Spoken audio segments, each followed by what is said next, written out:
বিশ্বনবী বললেন খায়রুকুম মান তাআল্লামাল কুরআন ওয়া আল্লামা, তোমাদের মধ্য থেকে ওই ব্যক্তি আল্লাহর কাছে সবচাইতে বেশি সেরা যে নিজে কোরআন শিখে অন্যরে শিখায়া দেয়। আপনি কোরআন শিখলে আপনি সেরা, আবার আপনি যদি শিখায়া দেন তবেও আপনি সেরা।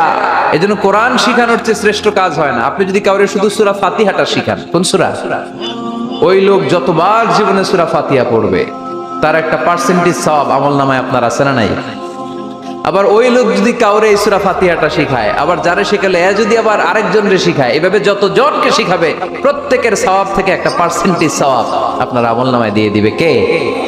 এজন্য কোরআন শিখবো, শিখাবো, শিখবো, শিখাবো। যারা কোরআন জানি না, কোরআন জেনে মরবো, no excuse will be granted that day.